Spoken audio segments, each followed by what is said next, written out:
back. We were neighbors a long time ago, and so I love all of Nolan's family. So when he asked me, I was like, absolutely, I'd be happy to do this. So, and it's nice to meet you, Kenzie, and I just welcome everybody that's here today. This is fun to be here. I hope you'll enjoy it, and please feel free to when you submit your questions to ask me anything. So, and I'll do my best to answer. So, I hope everybody's familiar with Sodalicious. Sodalicious is a soda, flavored soda and cookies and treats shop. We have 24 locations from Idaho to Arizona, and well, let's see. Oh, sorry, I'm seeing those things on the bottom. Okay, so we have 24 locations from Idaho to Arizona, and we also own 2 bakeries because we bake all of our own cookies and treats and things. And so we have one of our biggest bakeries in Utah, and that provides all the cookies and treats for Utah and Idaho. And then we have a bakery in Arizona that provides all the cookies and treats for the Arizona stores. We started Sodalicious, and when I say all that stuff, I think, wow, that's a lot of stuff. That's a lot of moving parts. We never envisioned Sodalicious to turn out like this. So to really go back to the beginning, we have to rewind over 7 years ago. It was 2013, and it was actually kind of like early spring of 2013. My wife was a costume designer, so she made costumes for movies, and she had been working on a project for 5 years for the LDS Church. She was the head costume designer for the LDS Church's Bible video project. And so a lot of the filming that they were doing for this project was at the south end of Utah Lake in this little town called Goshen. And in Goshen, there's hardly any services. So it's hard to get a soda. And my wife really liked Diet Dr. Pepper with some vanilla in it. And so what she started doing was every day when they would make this drive out to this big set out in the desert, she would bring her own flavors for drinks. And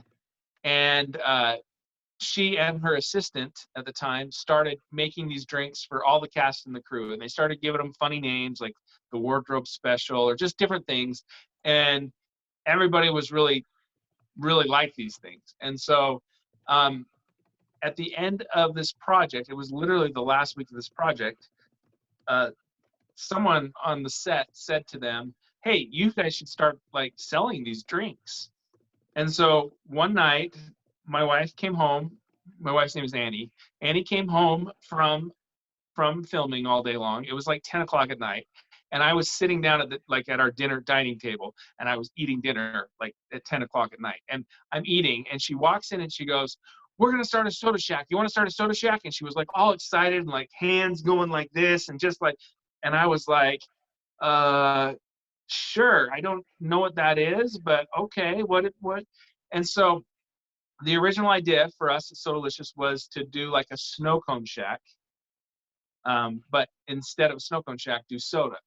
So and we were just going to get like one of those little snow cone shacks that you see like anywhere where you see snow cone shack, and set it down in a parking lot, like in an RC Willey parking lot or in a, I don't know, grocery store parking lot or something.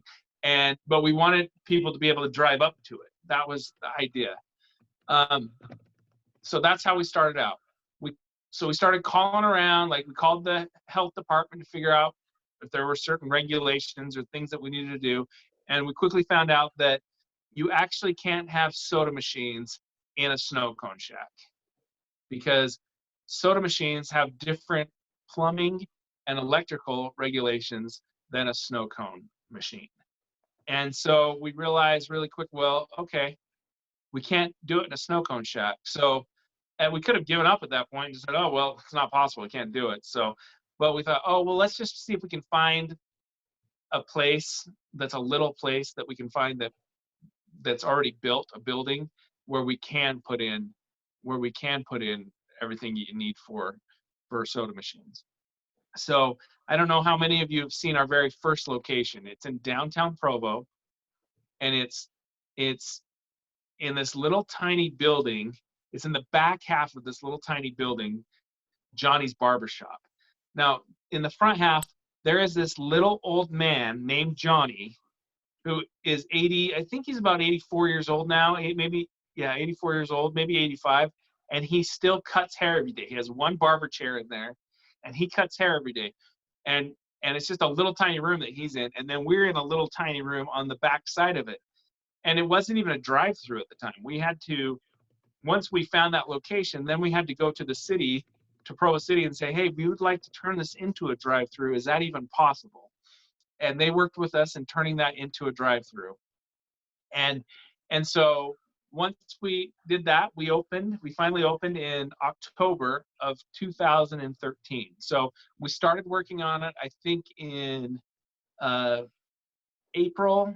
Like, we had the idea for it probably in April of 2013, and we finally got open in October of 2013.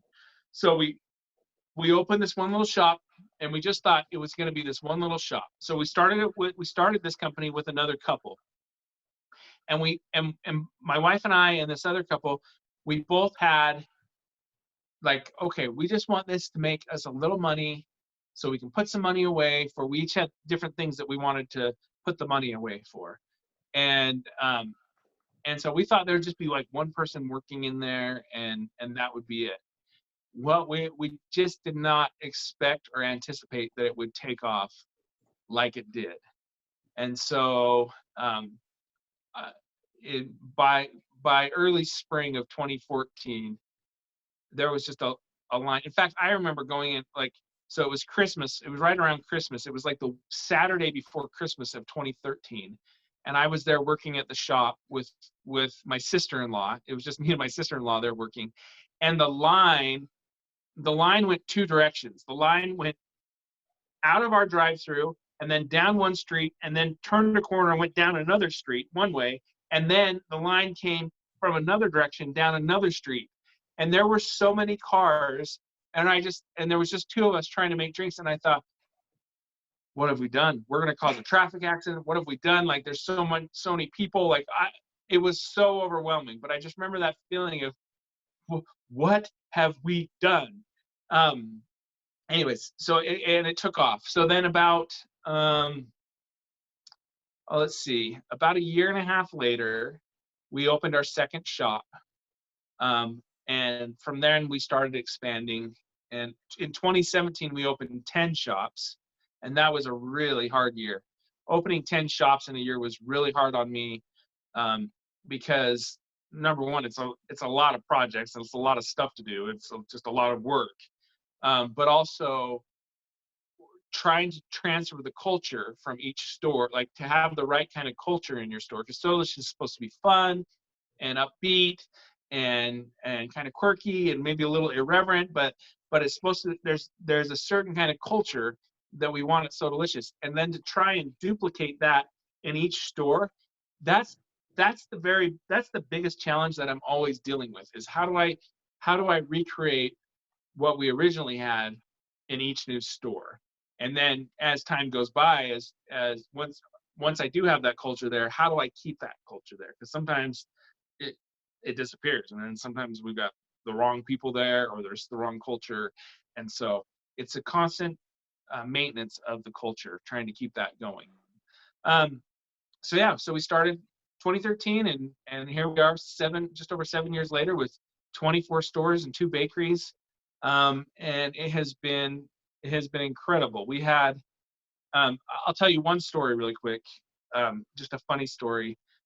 We had, at this point in time, we had only one store, and this was, I think it was May of 2014, and it was a spring morning. It was a Friday morning, and we had just got some new menus to put on our building. So our first menus that we put up were ugly, and they were like made out of like vinyl banner material. They didn't last for very long, and so we were putting up new menus. We had new menus designed. We were putting them up on the building, and it was like 8 o'clock in the morning, and my phone rings, and it is one of the reps that I deal with at Pepsi that brings us our Pepsi products every every week. And he called and said, hey, um, I just heard that some bigwigs from New York, from some Pepsi bigwigs from New York are flying in to see you.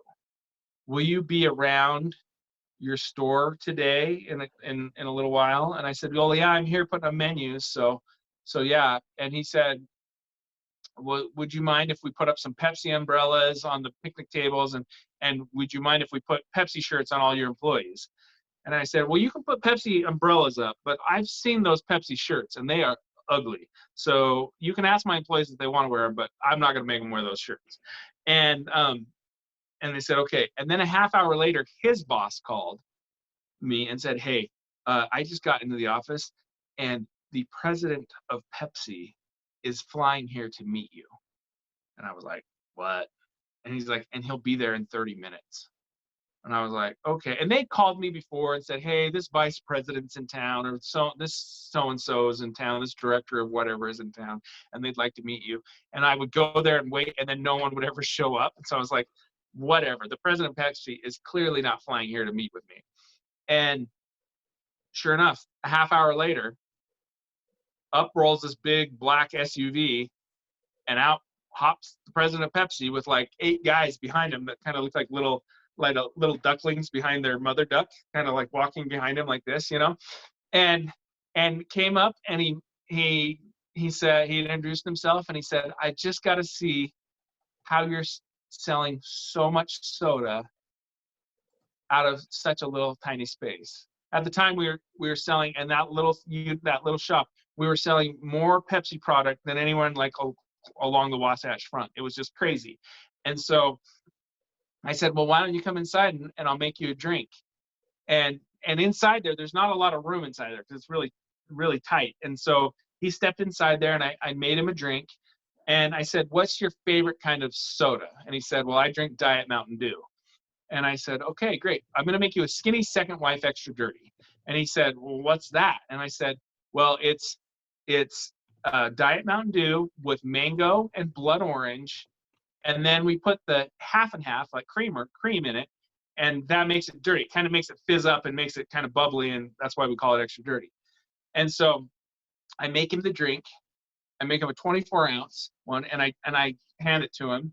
And he goes to drink it. As soon as I hand it to him, he goes like this, and right as he's about to drink, all the foam shoots right out of the straw and right out of the hole right here, all down the front of his shirt.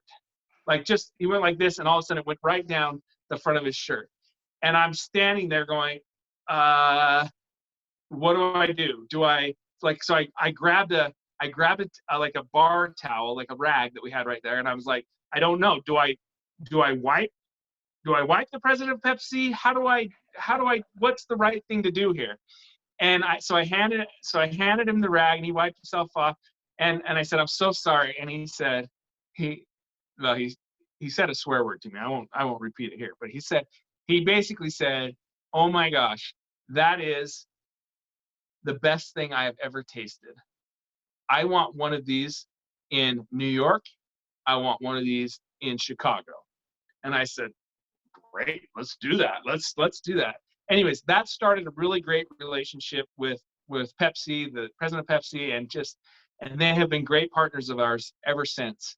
And in fact, he came back and saw me, maybe it was like 6 months later, and I said, hey, I found a spot in New York. I found a little tiny place in Times Square, and the rent was only $70,000 a month. And I said, hey, you pay the rent for us on Times Square, and we will call it Sodalicious by Pepsi. And he just laughed at me. So that was what happened there. Anyways, but over the years, I've had so many interesting experiences and met so many interesting people. I one time randomly, I was down in Arizona looking at locations, trying to find some, before I had any locations in Arizona. And I was with a friend down in Arizona, and he was driving me around. And he said, oh, hey, we got to stop by this hotel over here in Scottsdale and pick up my friend Damon. And he's like, because I'm going to give you and Damon both a ride back to the airport this afternoon. But we'll go grab some lunch with him first, and then we'll go.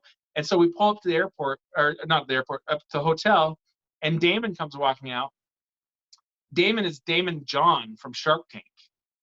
I don't know if you guys watch Shark Tank, but Damon comes walking out, and I'm like, and I said to my friend, I said, that's Damon John. He's like, oh, did I not tell you? He's my friend, and I vet. He's like, I work with him on some projects. I vet anything that he wants to do that's beverage related. And so right there, I realized, oh, I'm beverage related. He's put us all together for a reason. Anyways, we went to lunch. We went and got a burger at a place called Rehab Burger in Scottsdale. And I sat right across the table from Damon John. And if you guys, I'm thinking you guys have seen Shark Tank before. They ask all those questions and they throw them out at the entrepreneurs. He did that to me over lunch. And it was such an interesting experience, but I felt like I could push back on him on some things, and there was more. It felt more natural than like it looks like on the show. And then my friend took us both to the airport, and then the next day Damon called back and said, hey, you think there's a spot for me? And so he said, I've got this little barbecue joint on Fifth, I think it was on Fifth Avenue in New York City. And he said, do you think there's a spot for me somewhere in Sodalicious? Now, a spot for him was he wanted half of the company, and which is what sharks do, right? Anyways, but we didn't end up doing the deal or anything like that. But I have a picture of it. It was a great day, such an interesting experience hanging out and playing Shark Tank with Damon John. So I just tell you two of those stories because doing this business has opened up so many doors of opportunity for me. It's been unbelievable. The people I've met, we employ over 430 employees right now.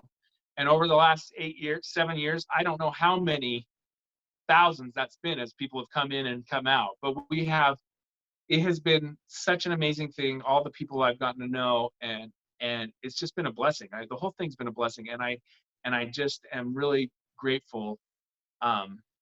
Grateful for it all. I'm grateful that people, it's always amazing to me that every day people just continue to show up.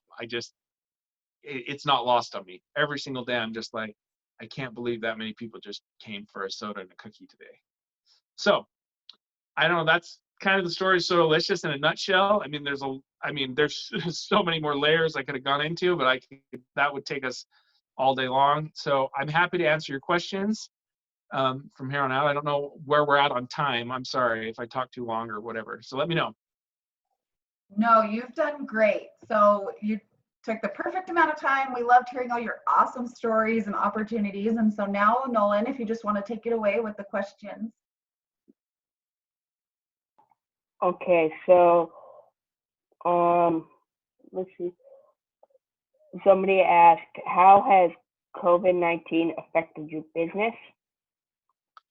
It's a good question.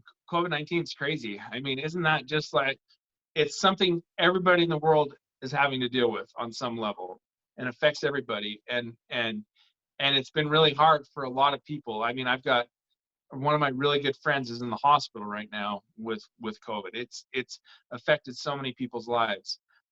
When COVID first, when they first started shutting everything down in March, I remember, because remember the jazz players got it, and then like the very next day Disneyland shut down. And I remember thinking, whoa, they don't just shut down Disneyland. Like, that is such a huge decision to make.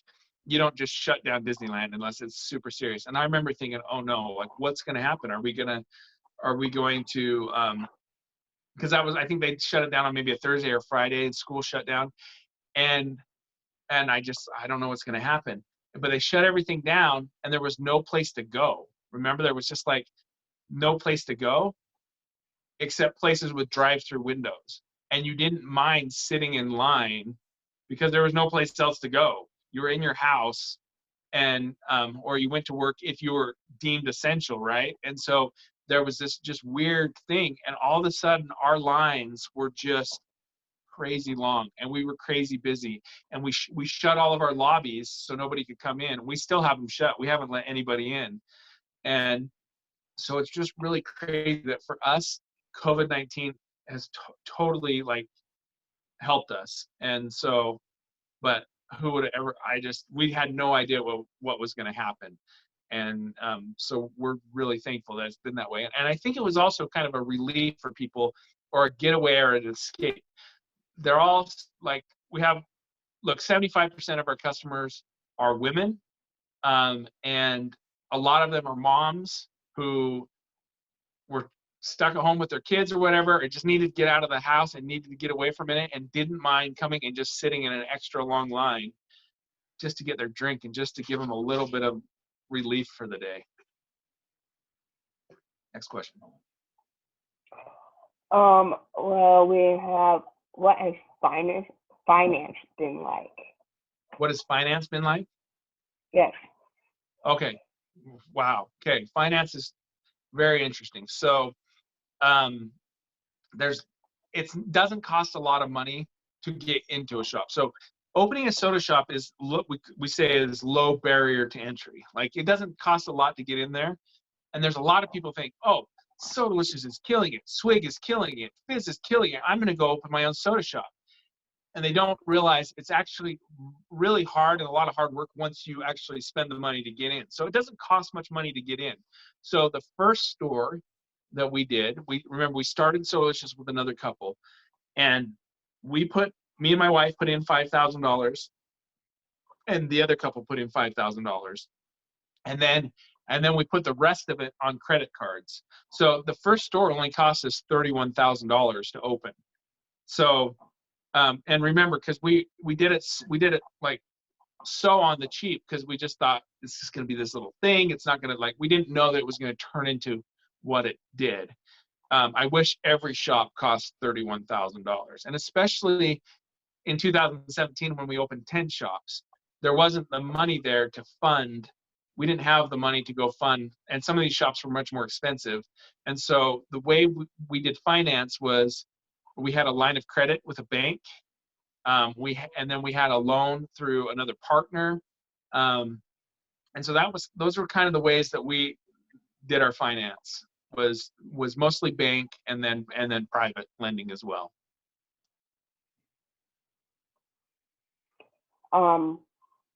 What is your favorite Sodalicious drink? Oh man, it changes all the time. So it's hard for me to say what my favorite one is. I would have to say that probably the one I go back to the most. So I really love the Mai Tai, which is Fresca and ruby red grapefruit and some fresh lime. That one's really good.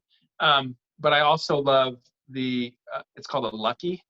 It's a skinny Lucky, so it's Diet Mountain Dew. And I never drank Mountain Dew before I started Sodalicious. I did not like Mountain Dew, but it's Diet Mountain Dew with ruby red grapefruit and passion fruit, and that one is so good. And so those are probably, and then I just also love Diet Coke with some fresh lime.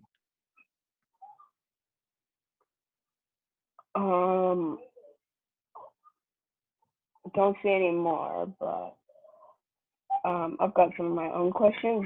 What are some of the most popular drinks? Okay, the very most popular drink is a drink called the AK Special. So that is Dr. Pepper with vanilla bean and coconut. That's the #1 drink, and it has been for years now at Sodalicious. We kind of break drinks up into different categories. We have your brown sodas and then your clear sodas. So your brown sodas are your Cokes, your Pepsis, your Dr. Peppers, your colas basically. And then your clear sodas are your Sprite or 7-Ups, your lemonades, and your Mountain Dews, or your Fresca or whatever. The most popular drink, like just actual bases that we sell the very most of Dr. Pepper, and then Diet Coke, and then Mountain Dew. Or no, sorry, Dr. Pepper, Mountain Dew, and then Diet Coke. And so that is, but there's so many different variations there. But probably, so it's, what did I just say? It's the AK Special, and then the Second Wife is really good. The Summer Lovin' is really good. There's so many of them, and it depends kind of on region where you're at. If you're in Arizona versus Idaho, or where in Utah you're at. It's just, it's different. It's kind of varies by store, but it's always consistently the AK Special is number one.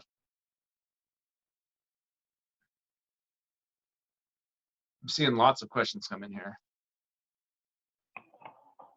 How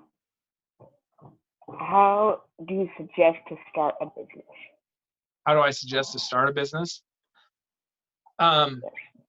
Well, kind of put a plan together. What is it you want to do? Is there a need for what you want to sell or what you want to offer? So is it a product? Is it a service? And do you really think, is there a need for it? Are people going to buy this from you? Why would they buy it from you? And once you have that, then it's put your plan together and figure out how you're going to go about it doing it. The number one piece of advice that I get when anybody ever asks me about advice about starting a business or whatever, the number one thing I always tell people is make progress every single day.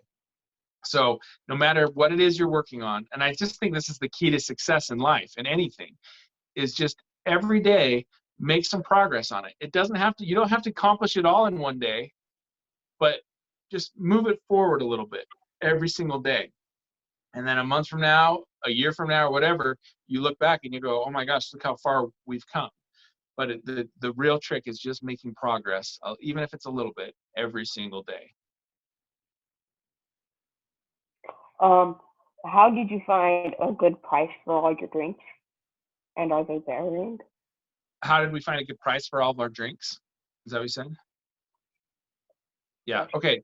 So we, for all of our drinks, you have to take what it actually costs when you buy it from Coke or from Pepsi. You have to factor in how much the cup costs, how much the lid costs, how much the ice costs, how much the labor costs. All of those things you have to build into the drink, and then you multiply that by a certain number. So there's certain numbers in the restaurant industry that are your key metrics, and that is how much you're spending on your workers or your labor costs, how much you're spending on the product or the food cost, and then your fixed costs, which are like rent, utilities, and things like that. So your fixed costs are normally pretty much the same, but your food costs and your labor costs can change depending on if you have too many people working or not enough people working, or if you're not charging enough for your product, or if people are stealing, like employees are stealing from you, which happens all the time, trust me.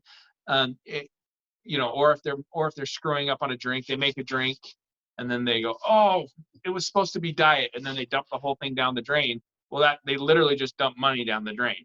And so determining the price is based on a lot of different factors that go into it. But we try and make the food cost about a third of the sale. So yeah, I don't know if that answers that. I mean, I could get a bunch of spreadsheets and a whiteboard and I could map it all out for you. Was it hard to find a business name? To find the name? Okay, so this is a really interesting story. Do you know that it was a 5-year-old that thought up the name for Sodalicious? Me and that other my wife and I and the other couple that we started the company with, we're trying to think of a name for Sodalicious. We had all these different ideas. We didn't. And my partner, the wife of the other couple, she was driving in her minivan one day with her kids in the back seat, and she was talking about how we're thinking about a name, and he said, "Mom," this little 5-year-old, "Mom, you should call it Sodalicious because it's so delicious." And it was like, yeah, let's trademark that. And so we quickly looked up Sodalicious and found out that somebody else had that name. Somebody else had the Sodalicious name. A guy in California had it, and he had tried to start a company selling his own sodas, just like in glass bottles, called Sodalicious. Like they were going to be different kinds of colas and things called Sodalicious, but he hadn't done anything with it. And we tried to buy it from him, and he wouldn't sell it to us. But it actually, the name had expired. And so we got a trademark attorney and said, hey, we would like this name. Can you reach out to this guy or find out how we can get this name? Because he's not using it anymore. And then eventually the guy just ended up letting us have it. And so we trademarked it. And yeah, Sodalicious it was a great name. It's a great name. And it's always funny to me when people like drive through and they look at it and they go, oh my gosh, I just got it. It's Sodalicious.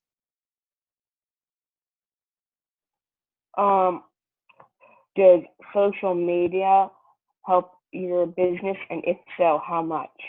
Yeah, so in the very beginning, it helped a lot.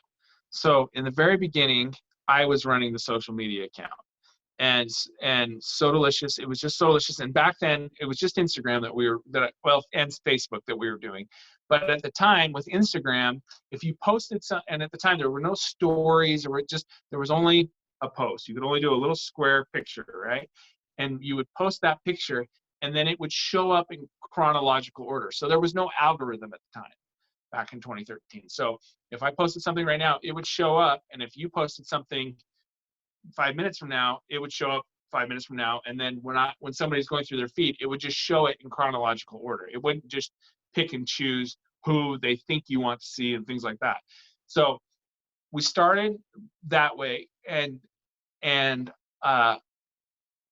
was fairly new, maybe around a couple of years at that point. I can't remember, but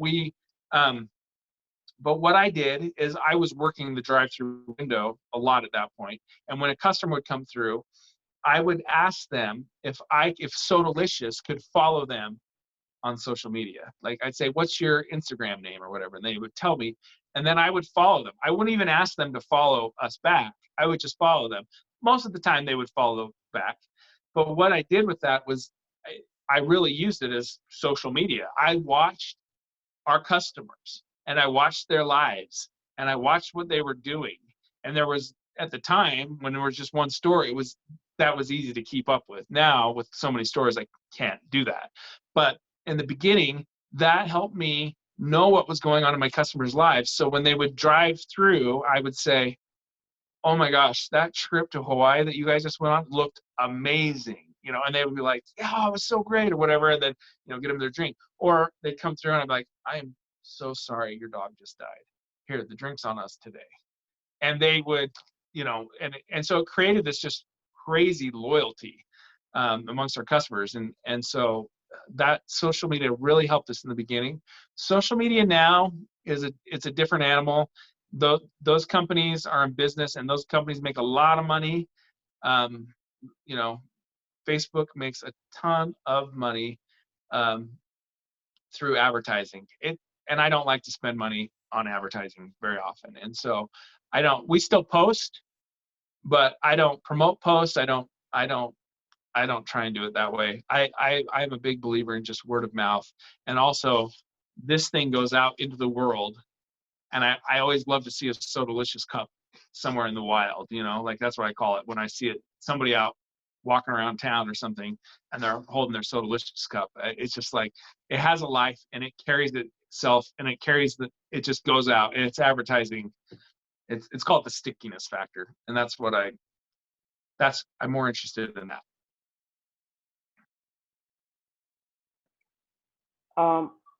Someone wants to know, what advice would you give someone who started their own business?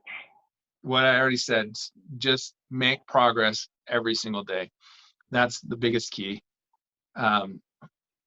Make progress every single day. Do you think the finding pseudonyms help the business, and how? Do I think the what has helped the business? Do you think the finding pseudonyms help the business, and if so, how? Oh yeah. So when we very first started the company, and we had those very first menus on there, I think we only had like 2 named drinks on there, maybe 3 named drinks.